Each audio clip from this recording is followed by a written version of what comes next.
Hey guys, I'm Caroline from New Horizon Coaching, and as you might know, I'm passionate about helping people create a resume that impresses hiring managers. And today I had a chat with somebody, and he asked me, like, Caroline, how do I really stand out and get noticed? And there are specific elements on a resume that really need to be present. So I thought to make this quick video and talk you through the elements that are really important for you to make sure they're present on your resume. So first of all, you have a little summary, and it's like a career summary.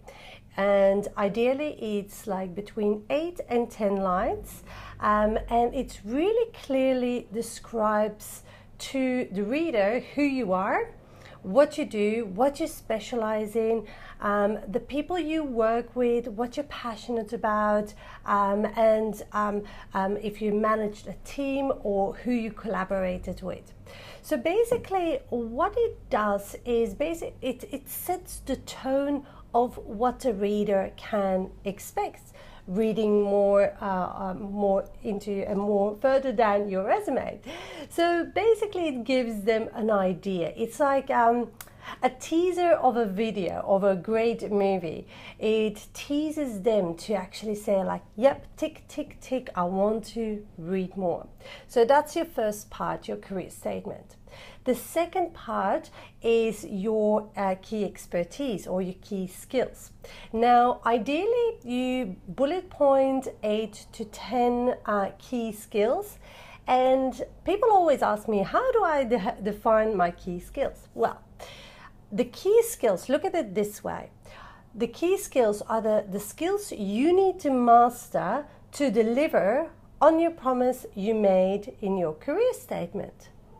So it sounds really easy, but you have to really think about it, and it doesn't come to you straight away, and often you have to go back a couple of times to get it right.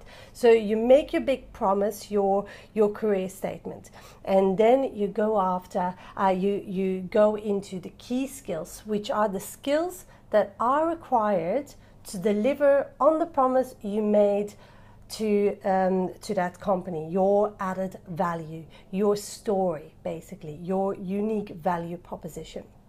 Okay, so that's the second element. The third element is basically the key achievements. Now, everybody panics and says, like, oh, I don't have any key achievements. And the best way to think about it is the results you achieved doing and performing your tasks and responsibilities. So with key achievements, when I work with clients one-on-one, I always say, okay, what were your tasks and responsibilities? And now let's really convert them into specific key achievements. So to make it flow, because that's how a resume really works well, it's you have to have a perfect layout, but also killer content. And to make killer content, you have to make it flow.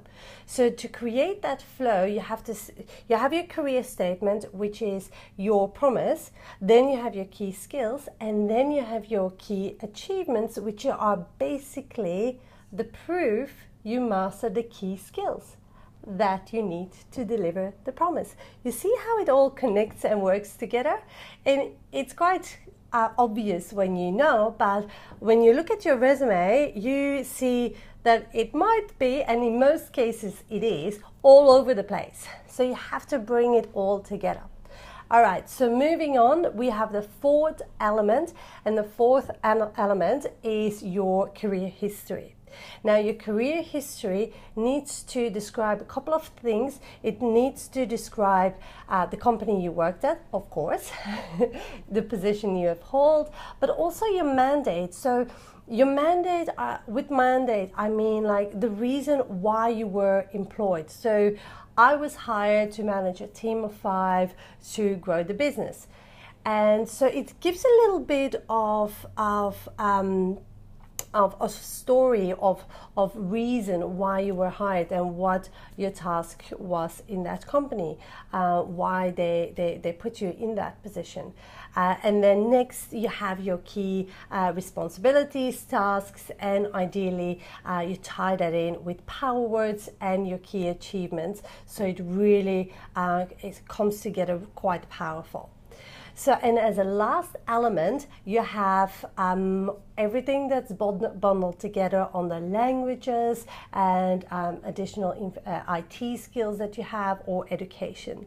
Now, these are the 5 elements. So you have your career statement, then you have your key expertise and key achievements, your career history, and then you have the others. Now, even though I gave you this order, it doesn't mean that they have to be in this order, because depending on where you are in the world, it might be more important that you put the languages first and the education first.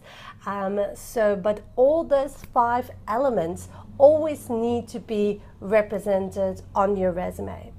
So I will put a link below this video so you can download my favorite resume template and my checklist I use every single time I review a resume, and that's a lot of times, believe me.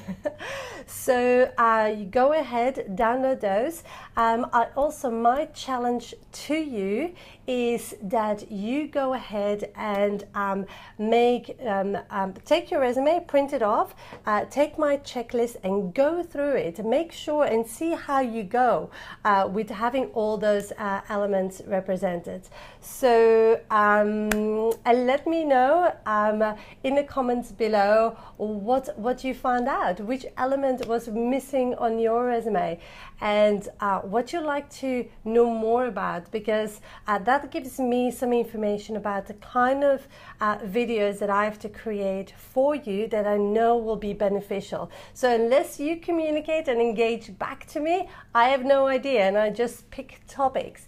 But if you ask me questions, if you give me topics you want to find out more about and you want to pick my brains about, list them in the comments below and I'll get back to you.